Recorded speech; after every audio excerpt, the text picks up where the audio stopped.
Kalau kita mau ucapin terima kasih, yang kita ucapkan itu perempuan muannats, maka ucapannya jazakillah. Apa Bu? Jazakillah.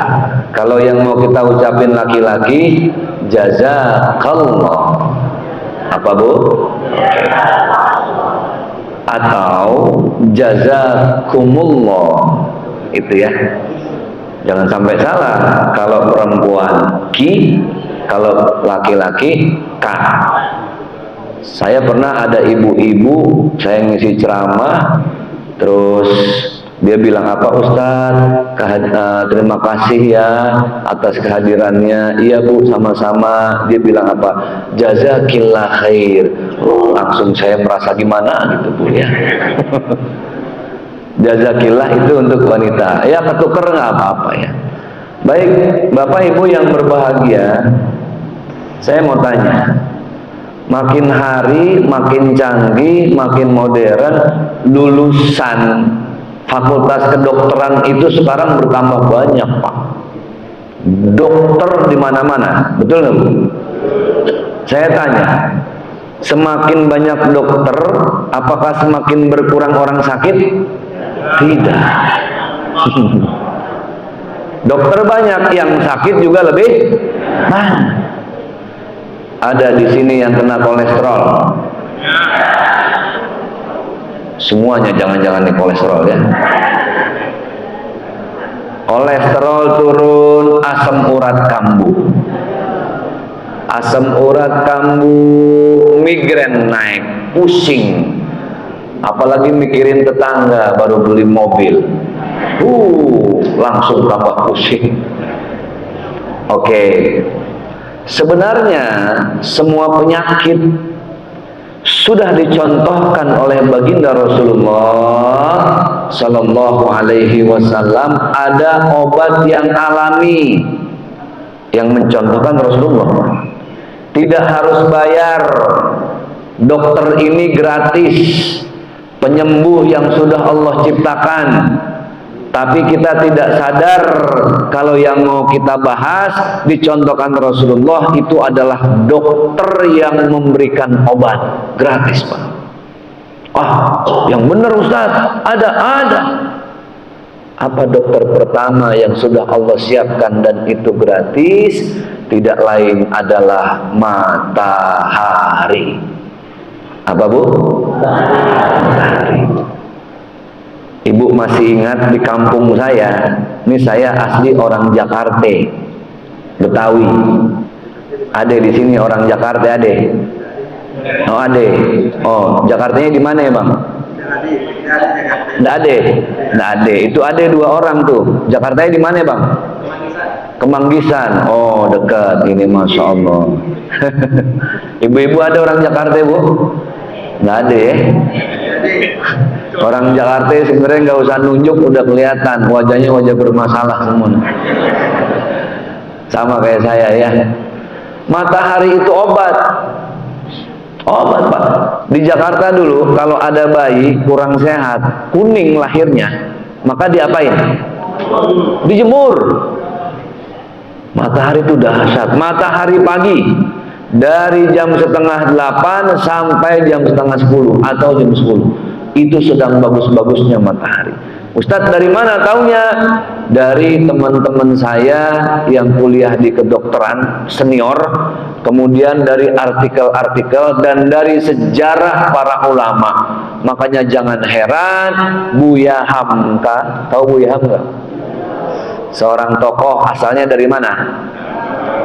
Padang Panjang, Sumatera Barat. Beliau itu biasa dengan berjemur setiap pagi Pak. Karena di matahari itu ada vitamin apa? Vitamin D. Bapak ingat waktu masa-masa COVID ya? Di sini waktu itu ada COVID Pak? Ada. Semua pakai masker Pak? Masya Allah. Banyak yang meninggal Pak? Banyak. Ibu nggak ikut Bu? Jangan Ustaz. Orang ke masjid kita ikut meninggal jangan dulu. Dulu ramai di TV, di sosmed, di Facebook. Apa? Kalau tidak mau kena COVID, pagi-pagi rajin-rajinlah berjemur. Bukan cuma hanya ketika COVID, Pak. Saya sekarang, Pak, kalau pagi tidak ada acara, saya lari, Pak, olahraga supaya kena matahari, berkeringat. Jadi Bapak Ibu yang sudah umurnya kurang lebih di atas 50, 60, boleh berjemur, boleh. Cukup setengah jam sampai 1 jam. Jangan sampai 3 jam. Nanti kulitnya lepas. Ya. Berjemur kena matahari itu sehat karena mengandung vitamin D. Sakit apapun, Pak, rutinkan berjemur. Ya. Baik, lalu itu yang keberapa tadi, Bu? Pertama, dokter bisa jadi obat gratis, matahari. Lalu yang kedua, apa sebenarnya yang bisa jadi obat menghilangkan semua racun yang ada di tubuh kita?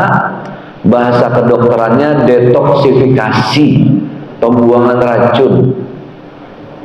Apa dokter yang kedua? Air mineral, air putih, Pak. Makanya manusia itu harus minum air putih minimal berapa liter sehari? 2. Ini sudah paham.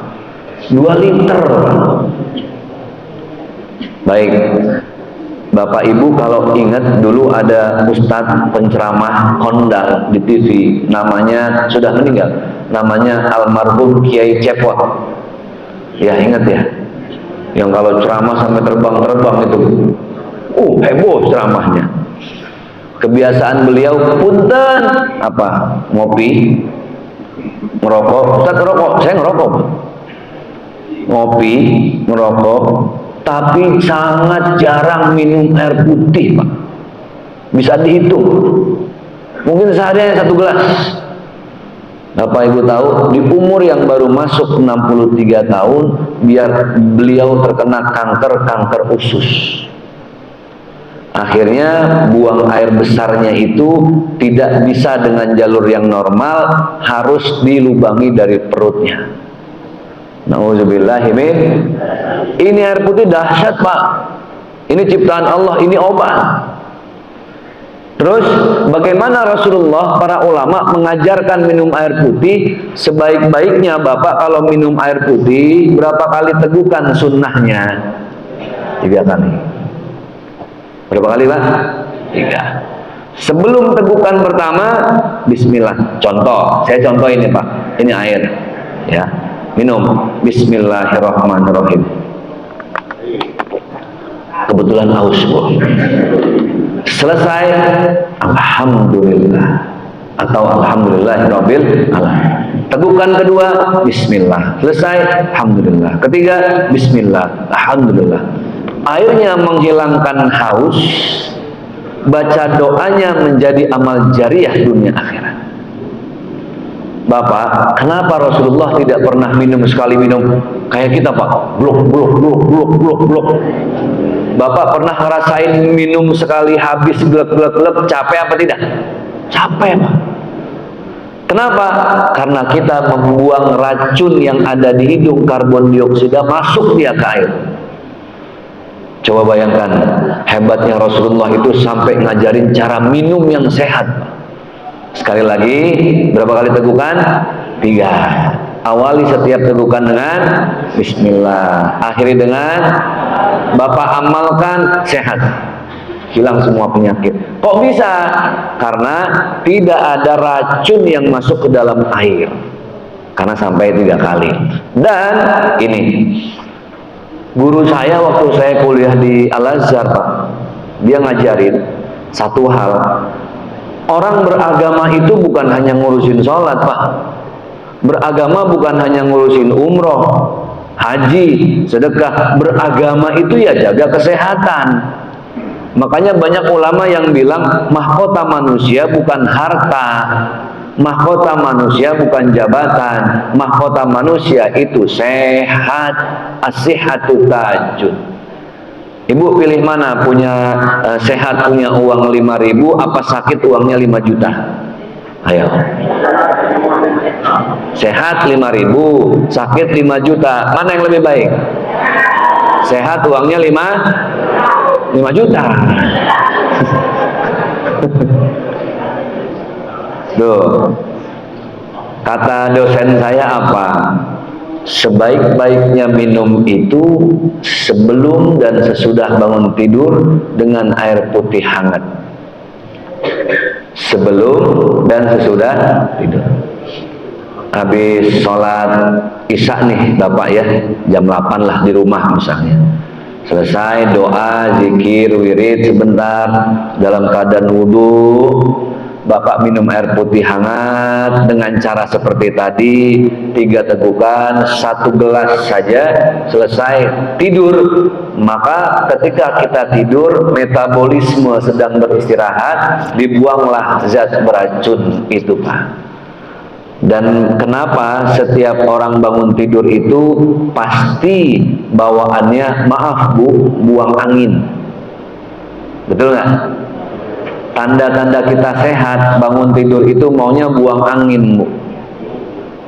Ya. Dulu ibu waktu pengantin baru pagi-pagi mau buang angin, jaim depan suami. Kalau ada suami ditahan-tahan, Masya Allah. Sekarang anak sudah 3 Pak. Pagi-pagi nggak boleh belok dikit badan pret. Itulah.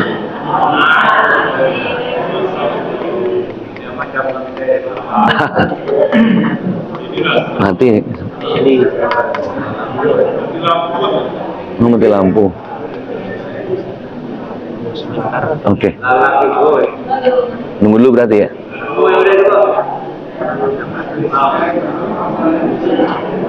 Udah berapa kali?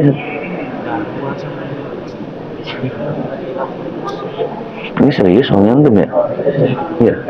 Nah. Cek 1. Oke. Bu, tadi sampai di mana Bu? Sampai pret.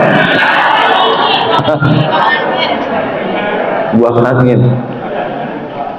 Dan bangun tidur, ibu nggak usah makan apa, minum apa, siapkan air putih hangat. Ada termos yang bisa jaga air supaya panas.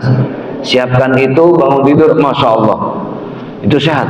Itu jarang kita lakukan dan itu yang dilakukan kakek nenek kita dulu. Dia taruhnya bukan di termos tapi di kendi. Tahu kendi Pak? Tempat minum yang dibuat dari tanah. Itu bukan dingin tapi bikin air sejuk itu. Sehat. Baik, yang pertama tadi mata. Yang kedua air putih Pak. Air putih ini murah meriah Pak. Hati-hati, sedang viral sekarang di TikTok, di Instagram, anak-anak SD kelas 4, kelas 5 sudah cuci darah. Ini viral Pak. Sudah kelainan ginjal.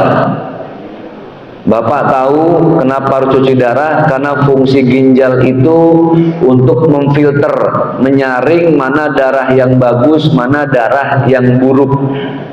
Darah yang bagus didistribusikan ke semua anggota tubuh, darah yang tidak bagus dikeluarkan lewat kantong kemih, keluarlah lewat pipis, itu namanya urin.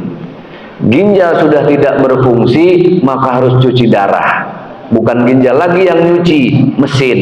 Darahnya dikeluarin pakai selang Pak, masuk ke mesin, mesin yang mencuci, darah yang bagus dimasukin lagi. Nauzubillahimin. Sudah terpapar lebih dari 320 anak. Maaf, kenapa? Karena terbiasa dengan jajanan-jajanan yang tidak jelas zaman sekarang. Hati-hati, silakan. Terutama yang paling parah itu Bapak kena gula pemanis tapi yang betul-betul gula biang. Tahu gula biang? Yang dimasukkan ke dalam teh dan lain sebagainya itu. Makanya hati-hati zaman sekarang Pak. Ya. Teman saya istrinya masih muda, umur 26, kena stroke ringan Pak.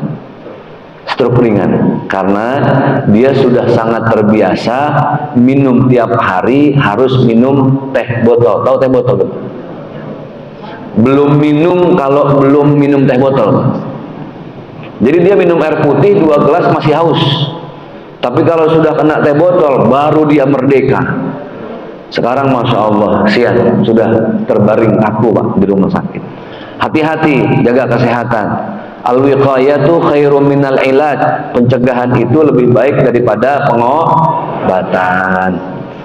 Matahari, air putih. Apa obat yang ketiga? Dokter yang gratis, olahraga. Ini yang dianjurkan oleh baginda Rasulullah sallallahu alaihi wasallam. Olahraga yang disunahkan Rasul berapa?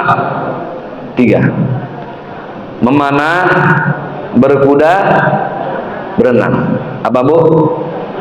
Memanah, berkuda, berenang. Ibu suka berkuda? Di mana? Tidak ada. Itu ada yang jawab, kenapa berkuda di rumah katanya? Aduh, ibu. Saya tanya, suka berkuda? Tidak. Tapi suka di rumah Pak Ustaz. Anak kecil nanya, emang di rumah kita ada kuda Pak katanya? Memanah, kenapa memanah Pak? Ini bagus untuk otot bahu. Itu yang diajarkan oleh baginda Rasulullah. Nah, olahraga yang mewakili memanah ada bulu tangkis, ada voli, ada basket. Itu sunnah Pak. Dia berkeringat. Jadi agama Islam ini hebat. Sampai olahraga saja bisa jadi ibadah kalau niatnya menjaga kesehatan. Berkuda, walaupun nggak ada berkuda Pak, sekarang banyak jogging, lari. Dan yang terakhir, olahraga yang paling bagus untuk tubuh adalah berenang. Bapak-bapak suka berenang Pak? Di mana Pak? Di rumah lagi katanya. Di mana? Di sungai. Nah itulah. Berenang Pak, sehat Pak. Makanya kenapa Bapak lihat orang kalau habis berenang lapar ngantuk. Betul ya? Karena semua anggota gerak, dan itulah yang disukai oleh Rasulullah selain berkuda. Bapak Ibu, Ustaz, umur kami ini sudah di atas 60. Olahraga apa yang paling bagus yang bisa dilakukan oleh orang-orang manula? Hanya 3. Sekarang boleh nggak umur 75 bersepeda Pak? Matilah di sepeda. Sekarang umur 70 boleh nggak main bola? Tidak. Makanya orang kalau sudah umurnya tua, jantungnya lemah, tidak boleh olahraga yang terlalu berat. Jangan heran kalau banyak orang yang meninggal ketika main bola. Betul ya Pak? Ada orang yang meninggal ketika main bulu tangkis. Dulu almarhum Basuki, ingat Pak? Dia grup lawaknya apa? Sri Mulat. Meninggal ketika main futsal. Termasuk juga almarhum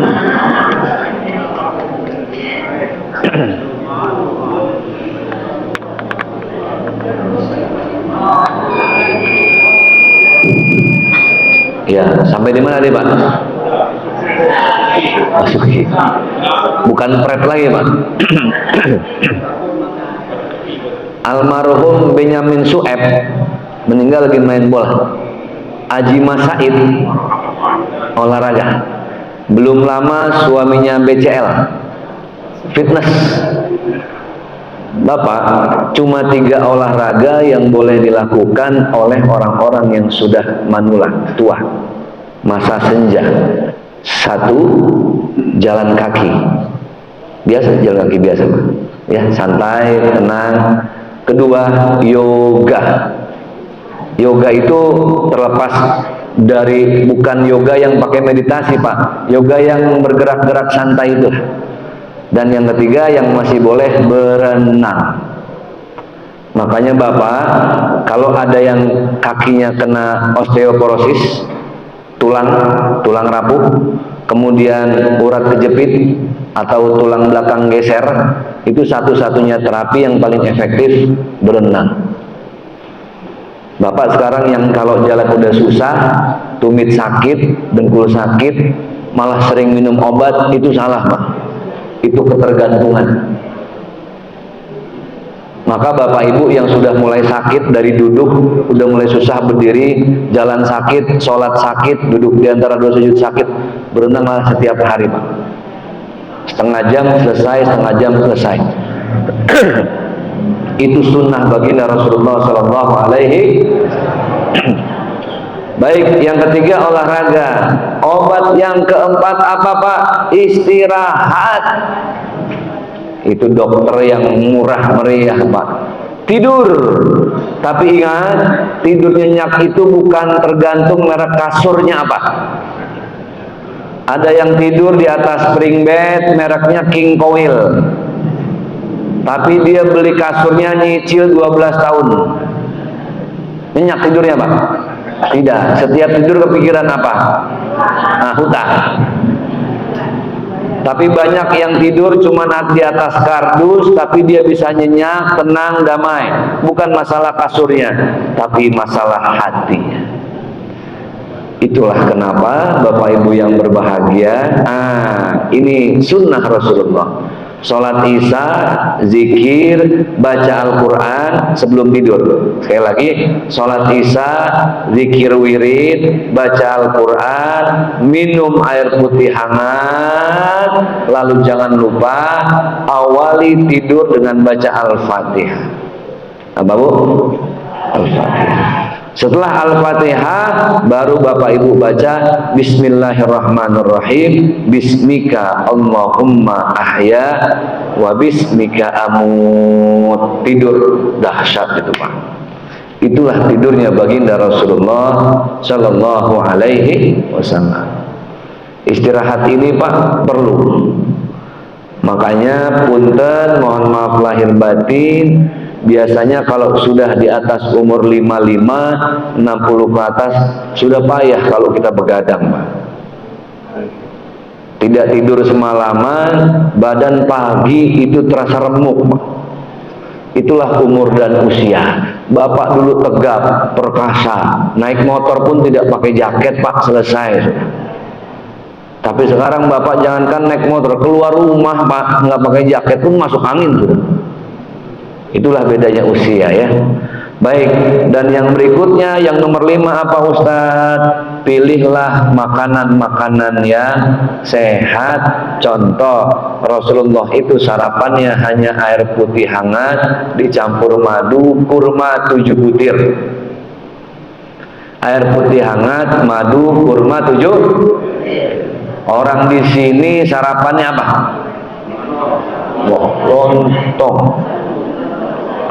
Nasi apa Bu? Nasi uduk. Ada di sini nasi uduk? Mana? Mana nggak ada? Pagi ya. Berat Pak. Berat. Kalau Ustadz sekarang saya kalaupun nasi sedikit lebih banyak buahnya Pak. Kenapa? Karena pagi itu pencernaan tidak boleh dibebani dengan kerja mencerna yang terlalu berat. Ya, sudah habit Ustaz, sudah kebiasaan, tidak apa-apa, maka diimbangi dengan banyak minum air putih. Inilah beberapa obat yang paling dahsyat. Dan ternyata Bapak Ibu yang berbahagia, ada obat yang paling dahsyat yang tidak disangka-sangka, dan ini dokter yang ke-6. Gratis, tidak bayar mahal, di depan mata, caranya banyak. Apa itu obatnya? Sedekah. Apa Bu? Kenapa sedekah obat? Sekarang gini, kita ini tidak boleh terlalu yakin dengan doa sendiri. Betul ya Pak? Bisa jadi doa kita belum diijabah oleh Allah karena saking banyaknya kita berdosa, saking seringnya kita gibah dan fitnah, kita masih sering meninggalkan sholat, jarang puasa sunnah, Berdoa belum tentu diijabah. Itulah kita. Jangan terlalu pede dengan doa sendiri, maka kita perlu didoakan oleh banyak orang lain. Bagaimana supaya cara didoakan oleh banyak orang lain? Banyak-banyaklah membahagiakan orang lain. Ibu kalau dibahagiakan orang lain, pasti orang itu ibu doain, betul ya? Contoh, pulang dari sini ibu dikasih uang sama suami 15 juta, walaupun cuma mimpi. 15 juta itu suami ibu doain apa ibu sumpahin? Doain. Nggak mungkin suami ngasih uang 15 juta suaminya disumpahin, terima kasih ayah, semoga ayah cepat mati. Ada. Yang ada doa, ayah sehat, panjang umur, dimudahkan urusan. Oh, doa, doa, doa. Orang kalau dibahagiain, lisannya pasti berdoa. Bapak kalau mau banyak didoain orang lain, maka bahagiakanlah banyak orang lain. Contoh, Bapak ada satu makanan roti, Bapak kasih ke orang yang sedang lapar, dia makan Pak. Walaupun dia tidak mengucapkan terima kasih lisannya, orang kita kasih roti, lisannya tidak mengucapkan terima kasih, tapi ketika rotinya membuat perut kenyang, kenyangnya saja jadi doa. Ya, jadi Bapak nggak perlu marah. Kamu saya kasih roti nggak bilang makasih, tenang Pak. Kata Rasulullah, kenyangnya orang yang kita kasih makan, kenyangnya saja bisa jadi doa walaupun belum terucap lewat lisan. Bapak Ibu yang punya penyakit nggak sembuh-sembuh, berobat kemana-mana, hutang belum lunas-lunas, masalah dengan mantu nggak selesai-selesai, berselisih dengan mertua berkepanjangan, ya isinya masalah semua, obatnya sedekah. Terus Pak Ustadz harus dengan uang, betul, yang ada uangnya. Tapi kan ada hadis dari baginda Rasulullah SAW, khairul a'mal adwamuha wa in qalla. Sedekah itu bukan yang penting jumlah uangnya berapa Pak. Sedekah itu yang penting istiqomahnya. Setiap hari sedekah, besok sedekah, lusa sedekah. Itulah sehebat-hebatnya sedekah. Jangan ibu habis dengerin ceramah tentang sedekah langsung sedekah 20 juta, tapi 10 tahun berikutnya nggak sedekah-sedekah. Kenapa? Sudah kemarin 20 juta. Bukan. Yang Allah mau mana keseriusanmu bersedekah setiap hari, mana istiqomahmu. Bapak Ibu yang sakitnya nggak sembuh-sembuh sudah berobat kemana-mana, niatkan mulai besok ibu mau sedekah berapa tiap hari? 5.000, 10.000, sekemampuan. Jaga itu dan jangan pernah putus setiap hari. Dan sebaik-baiknya sedekah itu adalah di pagi hari. Karena mengawali hari dengan mengawali pagi dengan sedekah, maka hari penuh dengan berkah, gitu ya. Baik, Bapak Ibu yang berbahagia, yang dimuliakan oleh Allah Subhanahu wa taala. Maka 6 sudah kita bahas, mengkaji. Mengkaji itu pada akhirnya orang bilangnya mengaji, Pak. Mengaji diambil dari kalimat mengkaji. Mengkaji itu belajar. Maka ada patah Arab yang bilang utlubil ilma minal mahdi ilal lahdi, tuntutlah ilmu dari mulai buayan sampai ke dalam liang lahat. Oke, kita review lagi Bu, ulang lagi. Yang pertama apa tadi? Matahari. Yang kedua air putih. Yang ketiga olahraga. Yang keempat istirahat. Yang kelima makanlah yang sehat-sehat. Dan yang keenam bersedekah.